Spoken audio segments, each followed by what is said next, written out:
Good evening, Assalamu Alaikum, and welcome to Sports Extra. I'm your host Ahmed Nawaz. We're back once again. It's a Monday, a fresh start to the week with all the latest roundup of sports. We're going to be starting off with very big news, not just for cricket but for Pakistan in general, and that is of course a landmark television agreement that has been signed by the Pakistan Cricket Board and by a consortium of Pakistan Television Sports, that is of course PTV Sports and ARY, and this is of course for the broadcast rights of PSL the year 2022 and the year 2023, with the season starting from the 27th of January.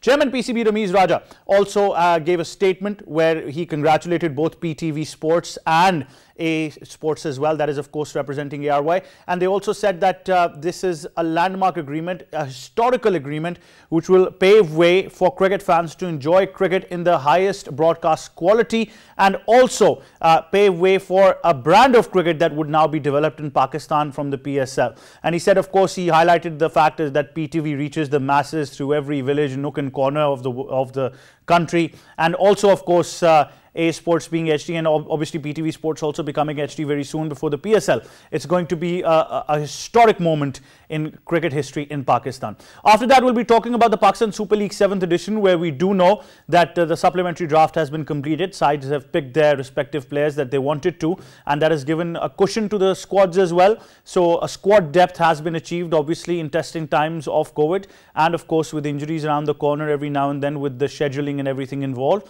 So sides are now completely balanced, and they've selected the number of players that they wanted to, so there is a complete shape now of the squads that we see. After that, we will be discussing tennis in detail. Tennis happening in Australia before the Australian Open. We've got side tournaments going on as well, where we do know that Ash Barty has ended up on a winning note, Rafael Nadal has returned on a winning note as well, and then all the controversy surrounding world number one Novak Djokovic as well. So it's Melbourne, Adelaide and then Djokovic.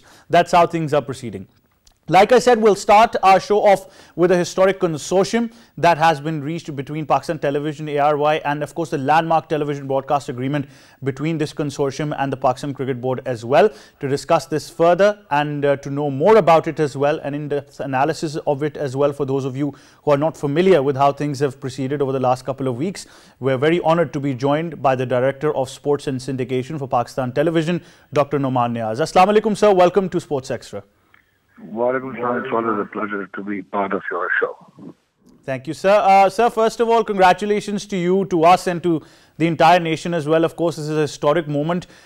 Chairman PCB also highlighted that this will set a new trend now in Pakistan, where we will see cricket reaching the masses in a way that has not been done before. How would you like to highlight all of this, sir, and also the process that was involved with PTV?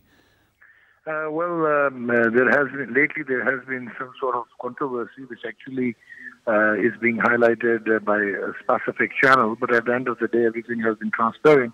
And I must try to elaborate by telling you that this consortium isn't only between Pakistan Television and ARY Communications, those who own the A Sports.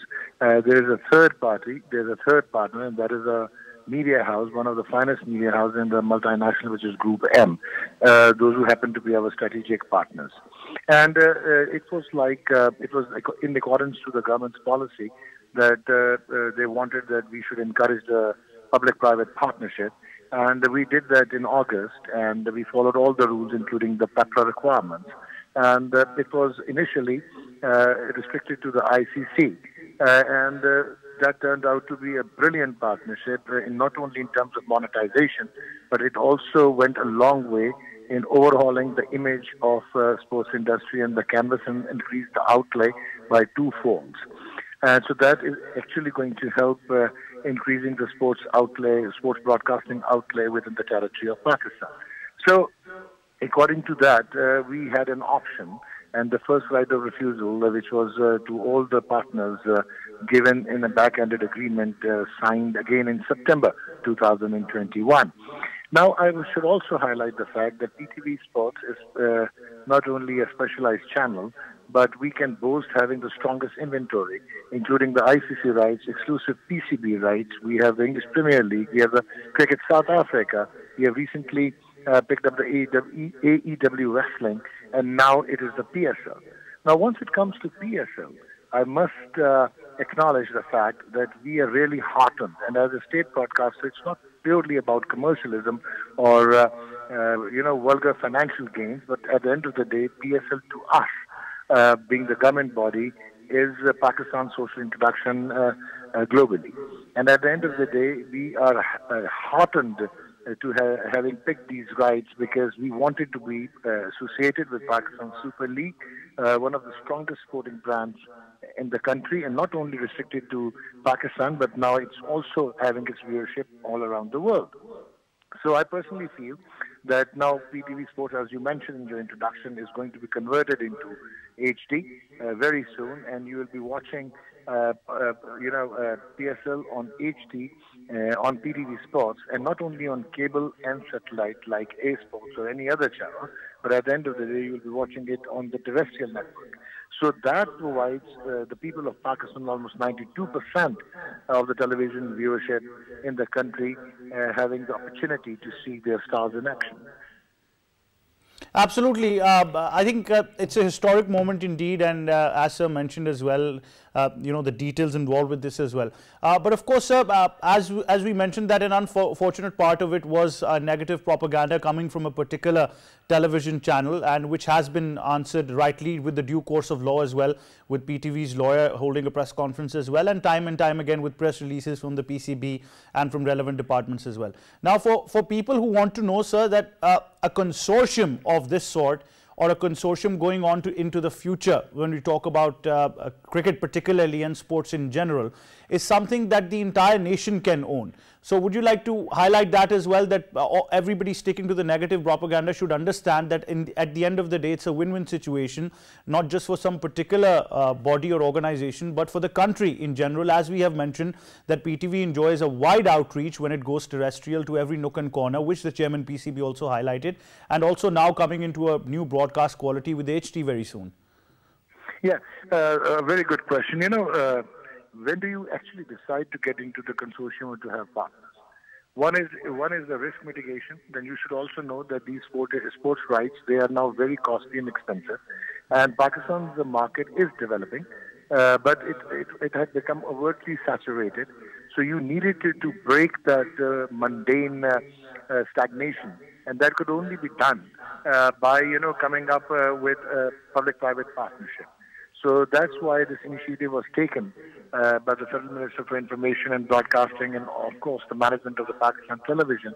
And we started it off with the ICC, and we ran into not only into profits, but PTV Sports ended up with the highest ratings and being highest on the consumer demand. So what you should know is that, like today we are partnering with one private entity, tomorrow we can be with another one. And once the media houses, they become your strategic partner. So that clearly, it has broken that myth of conflict of interest when the media houses were picking up the rights. So now the rights belong to the broadcasters, the pure sporting broadcasters. And secondly, it's going to increase the sporting broadcast outlay. And thirdly, whenever you have competition, that actually helps the sporting industry, the broadcasting industry. So it's not like that you are cannibalizing PTV Sports or you are actually marginalizing its viewership. At the end of the day, healthy competition actually attracts more sponsors, and that in return increases the value of the content and return on investment. Absolutely, it is. Now, sir, before we thank you, just on a lighter side, we know that the word is out, but people would want to know, from the great Dr. Numan Niaz, and in your words, that we're going HD very soon, so it's going to be game on here very soon before the PSL. Yeah, game has always been on, whether it is being hosted by Dr. Niaz or not. And at the end of the day, PTV Sports is here to stay, and Game On Air is not only the signature of Pakistan Television Network, but it is also now become a household entity. And yes, game is going to be on very, very soon. Very soon indeed. Thank you so much, Dr. Numan Niaz, for talking to us on Sports Extra. That was Director, Sports and Syndication for Pakistan Television, Dr. Numan Niaz. And as he had to say, that the game is now on because PTV Sports is going to be HD very soon. And I know a lot of you have been answering, these questions and have been asking these questions rather on Twitter, on every social media platform. We get personal DMs as well, but on a wider scale, people wanted to know PTV Sports HD, when PTV Sports HD. So I think the word is out. Dr. Saab has also just highlighted this, that it's going to be there right before the PSL. So you're going to enjoy the Pakistan Super League 7th edition in HD quality on PTV Sports, and it's not just going to be restricted to cable television or satellite. It's going to be terrestrial, with every nook and corner enjoying the PSL 7th edition with this historic consortium that will definitely be setting new trends in Pakistan. On that note, time now to move on to other things as well when we talk about cricket, and we talk about the PSL, particularly with the supplementary draft for the 7th edition as well. That has been very important to give the squads cushion as well, and also for the players who were not part of the PSL, were not selected in the primary draft. They had a chance to be selected as well, and some of them did get selected. Let's go take a look at this report that we have, and then I'll come back and introduce my guest. The Pakistan Super League supplementary and replacement draft was held through a virtual session. Franchises further boosted their squads as they picked additional players and submitted partial replacements for the players unavailable for initial few matches. Karachi Kings had the first supplementary pick and they added Sahibzada Farhan to their squad. Lahore Qalandars picked pacer Mohammad Imran Randhawa in the next 4 picks. Islamabad added pacer Musa Khan. Multan Sultans picked England pacer David Willey, and Peshawar Zalmi picked Mohammad Umar. In the second round, Multan Sultans picked Rizwan Hussain, Quetta Gladiators picked Ghulam Mudassir, Islamabad United picked Zahir Khan, while Lahore Qalandars further boosted their pace department with the addition of Aqif Javed, while Karachi Kings backed Jordan Thompson. Multan Sultans replaced Odean Smith with wicketkeeper batsman Johnson Charles and Rovman Powell with Dominic Drakes. Quetta Gladiators replaced Naveenul Haq with Luke Wood, James Wince with Will Smead, Jason Roy with Shimron Hetmeyer, and Afghanistan's Noor Ahmed with Ali Imran. Karachi Kings replaced Pakistan under-19 captain Qasim Akram with left-arm spinner Mohammad Taha Khan and reserved their pick for Tom Abel. Qasim's teammate Zishan Zamir was replaced with Mohammad Huraira. The unavailability of English wicketkeeper Phil Salt for a few initial matches saw Ben Dunk reunited with Lahore Qalandars. The season is set to begin from 27th of January. That's the stretch.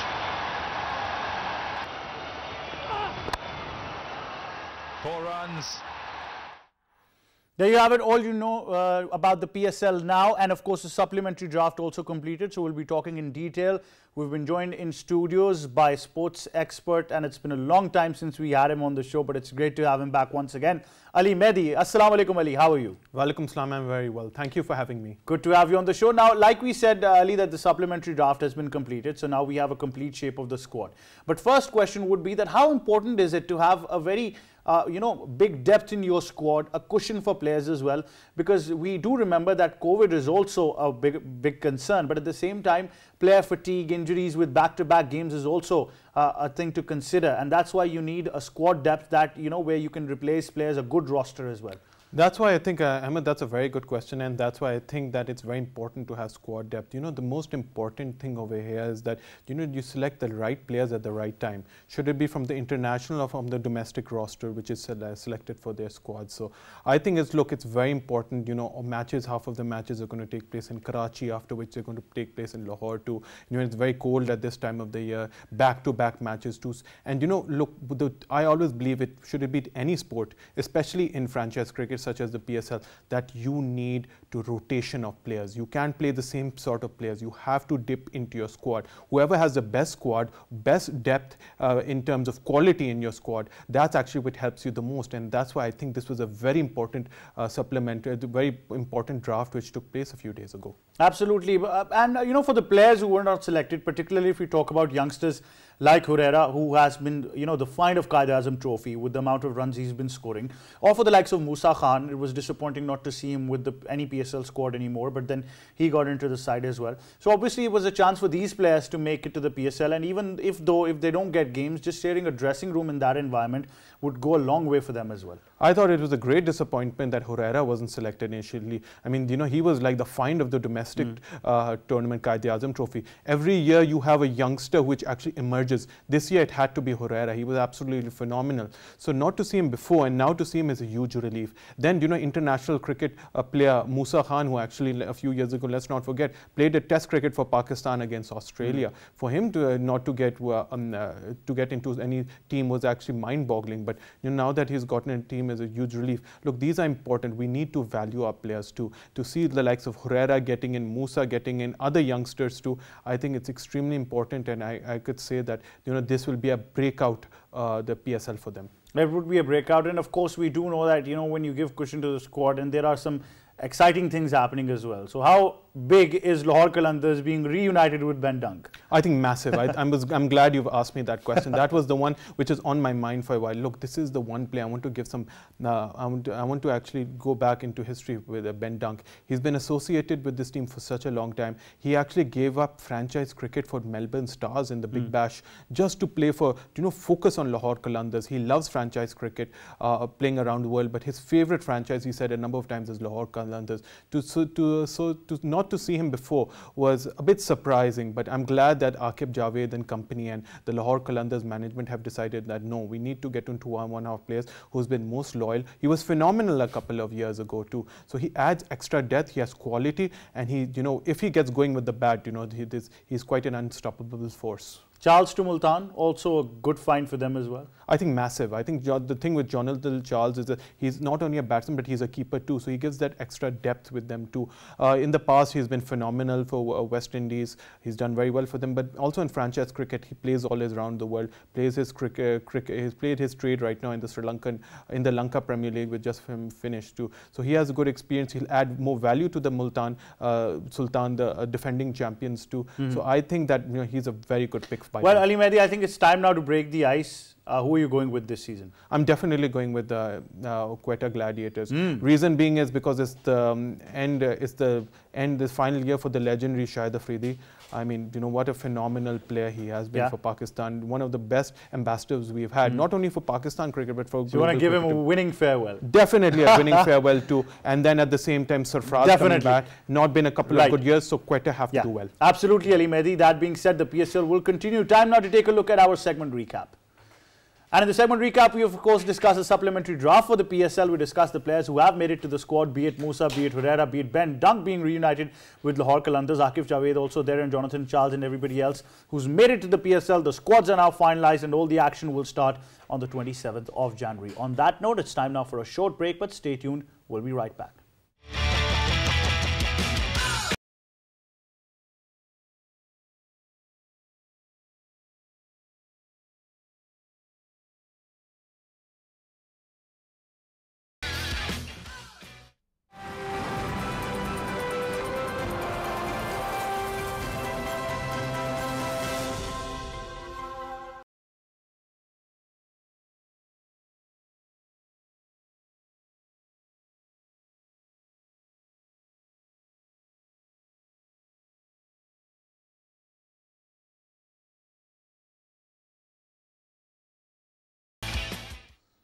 Welcome back to Sports Extra with me, Ahmed Nawaz. I'm in conversation with Ali Mehdi. Time now to discuss tennis, because in tennis, it's the Australian Open. That is around the corner, but we've been having some side tournaments where we know that Rafa Nadal is off to a winning note.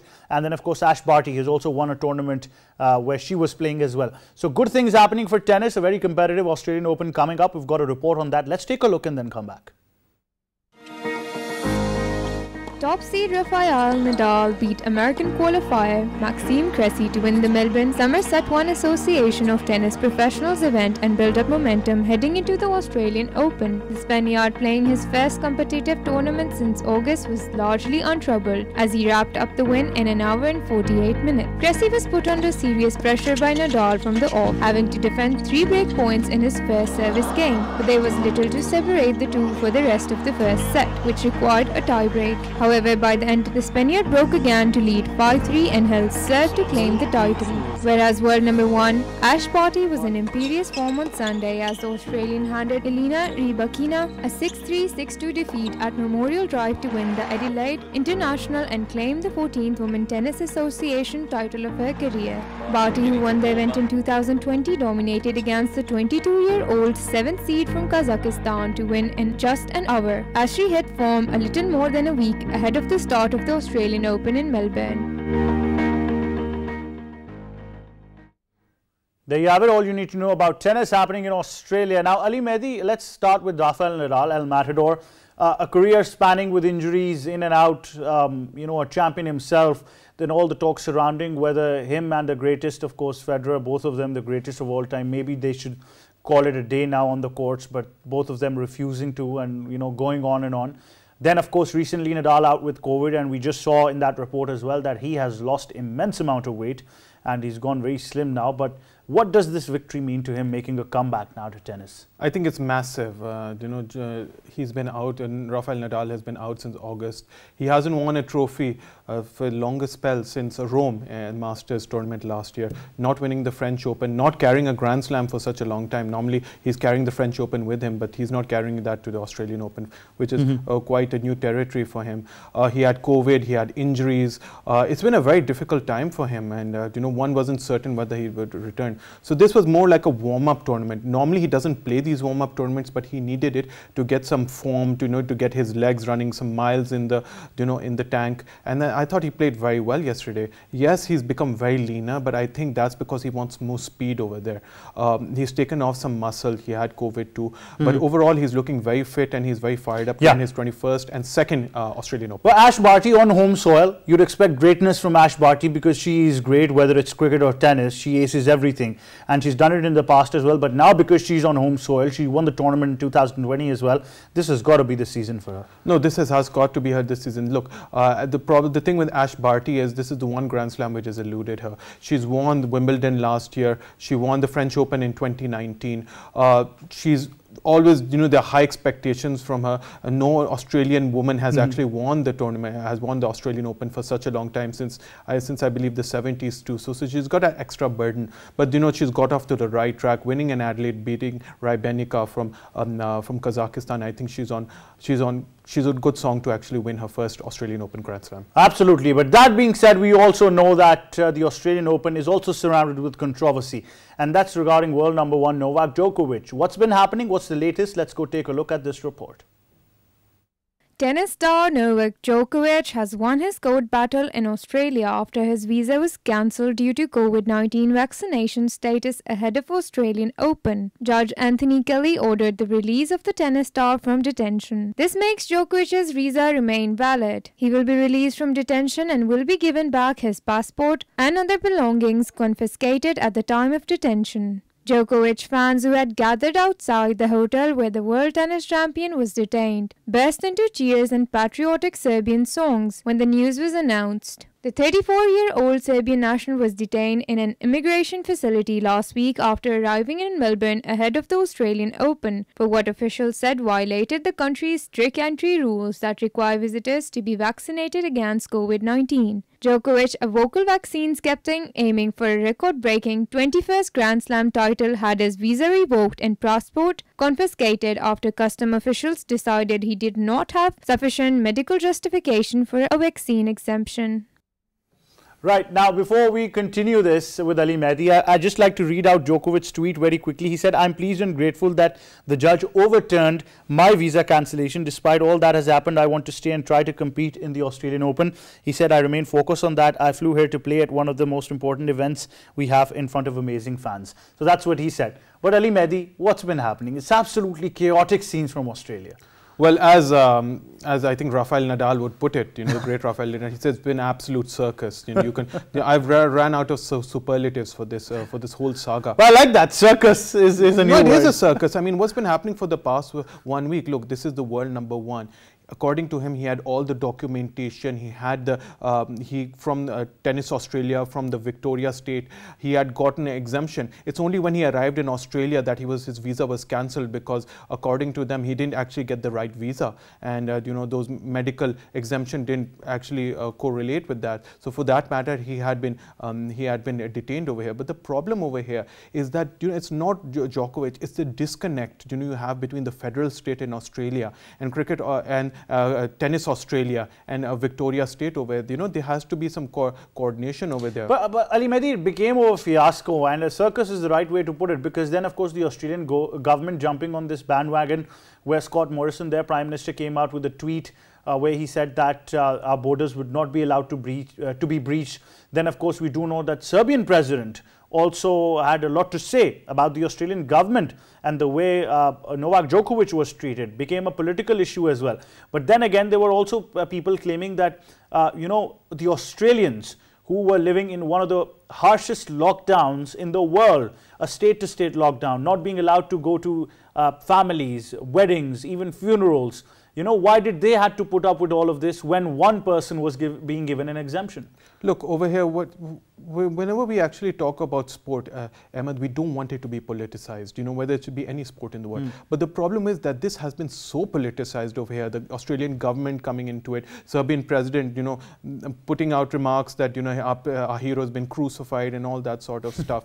So for that reason, you know, it's been an absolute political circus. But no, I agree with you over here that Australian have draconian laws over here. They have very, very strict laws. You know, the borders are very strict, that, you know, you have to, you know, follow COVID regulations. You have to be you have to actually quarantine over there. They are the longest lockdown, like you mentioned. But the fact of the matter, he had a medical exemption, and there has to be a connect over here. And for that reason, I think it's been really badly handled. And for that reason, I think now that Djokovic is out, and his Anthony Kelly, the judge, actually said that, you know, what more the documents does he have to provide. For that reason, you know, you have a very hungry Djokovic. And, you know, the thing with Djokovic, he's going to come up strong now. The thing with one thing, Ahmed, is the thing with Djokovic is when he's faced with extreme adversity, he comes out on top. He comes back strong. That would be the word, and we do know that. Ali Mehdi, thank you so much for joining us on Sports Extra. And with that note, it's time now to take a look at our segment recap, in which we've discussed the Australian Open and the side tournaments that have been happening. Nadal won in Melbourne, Ash Barty winning in Adelaide, and then of course the Novak Djokovic controversy, where the Serb has now been allowed to participate as well. And of course he's going to move on to the Australian Open with hunger, as Ali Mehdi also put it. So that'll be that. That's all we have time for this edition of Sports Extra. From me and the entire team, it's goodbye for now.